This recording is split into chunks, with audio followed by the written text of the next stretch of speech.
Hello all and welcome back to another episode of Big Man, Big Books.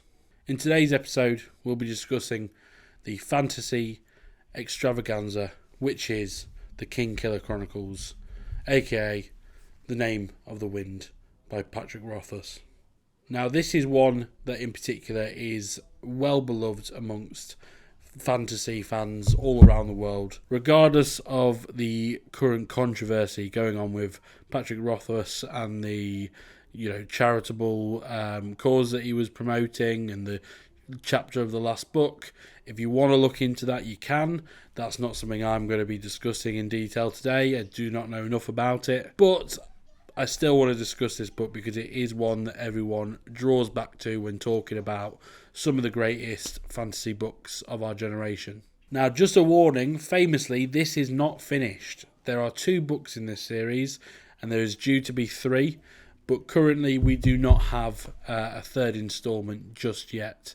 But that will be coming, I imagine, at some point. I'm not sure when. So just as a quick summary of what Name of the Wind is about. This is the story of a man named Quoth, a man who is telling his story to a man who is writing about his life. Just for perspective, I'm going to read you the blurb. I have stolen princesses back from sleeping barrow kings. I burned down the town of Trebon.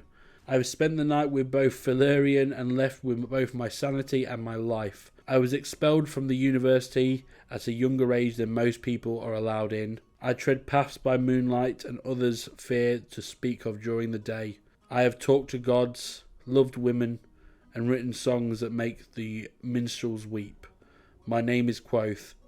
You may have heard of me. Now, if that sort of paints a little bit of an image in your head there about this man's life, in the story, he lives a spectacular life.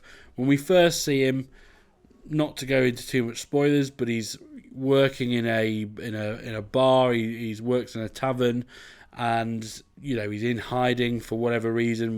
We're yet to know the reason of this, but he is asked by an individual to tell him his life story, and Quoth gives the man 3 days of his time to tell his story. And the first book details his younger years, predominantly, from the young age of, I believe, say, sort of 10 or 11, all the way up until around sort of 15, when he's, trying to get into university. It's very much a coming-of-age story. Now, in the same respect that my last review I mentioned that Assassin's Apprentice is a coming-of-age story, this really follows the character's life bit by bit. It's first person, but it's also third person in the sense that the start of the book is these characters intermingling, and then it's him telling his story. I absolutely loved this book. I honestly could not get enough of it. I couldn't wait to read the next chapter. I actually thought it was fantastic. The writing itself within the story is superb. You can really tell that Patrick Rothfuss really poured his soul's work into this. And, it's clearly something he's put a lot of time and effort in manufacturing how words are done and how the characters talk and the character of Quoth and his life. There's plenty of humour. There's a lot of tragedy. It's got everything you're going to need in one book. Now, one thing I particularly like about this series is Quoth as a character. He's very cocky. Now, he really has done it all. He's telling his story. He's the best of the best at everything he does. Now, that can, for some readers, I can imagine how that would come across as quite annoying. I know I would personally feel that was, maybe an annoying character trait. But actually, when you read it, you do really fall for the character and you do really sympathise with him. Leading me on to my next point, that actually a lot of people find that the story of Name of the Wind, Quoth's story to this man, is that the fact that Quoth could actually be a unreliable narrator. Now, what that basically would mean is that he's embellishing this story of his life to sort of make it sound even grander than it is.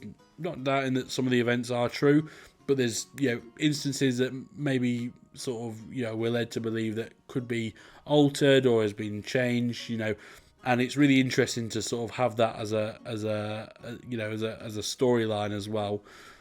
If I was to sort of compare this to anything really, it would be a fantasy version of Life of Pi, minus the tigers and the boats and the ocean and the strange island with the meerkats. But the general consensus of, a man telling his life story is really, really interesting. I haven't read the sequel just yet, but I'd plan to as soon as possible. This had a kick-ass ending as well. Like, a lot of the time with these sorts of stories is, you can really feel that, and I mentioned it in my previous review, that a lot of these books feel almost standalone, and then the writer goes and then makes a sequel just off the back of it, because of its success. This really sets up a sequel early on. I mean, it's clear as day. It said it's a part 1, part 2, part 3. We know that is something that is, is part of the storyline. So really great to see. It doesn't feel like it has to tie all its loose ends. It's, it knows it's a continuing story. In terms of should you read this book, I would say yes. But if you're someone that, wants to read a book to know how things are going to end, with the way things are going at the moment with Patrick Rothfuss and how long it's been since he last published any kind of works, to be honest, it's unsure, it's up in the air still whether or not this series is ever going to finish, if we're ever going to get a finale to it. Part of me wonders if Patrick Rothfuss even knows how it's going to end himself. So just bear that in mind. If you're someone who wants to binge it and just get it done and out of the way, fantastic. But at the same time, you're not going to get this. You're not going to get this from this book. It is very much an uncompleted series, but it's really great. It's really, really, really great. Really interesting characters.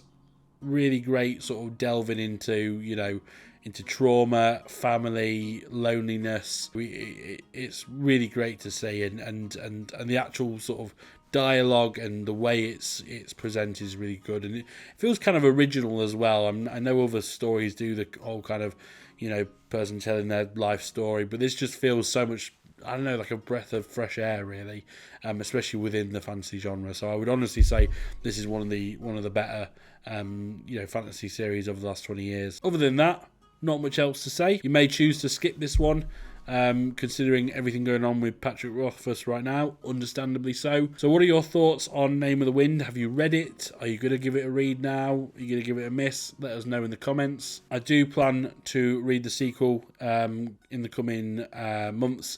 I'm a little bit in a weird sort of situation right now where I'm sort of starting series and then moving on to another series, another one, and not finishing them. So I really do need to finish the Farseer trilogy before I start cracking on with this one. But other than that, it's absolutely fantastic.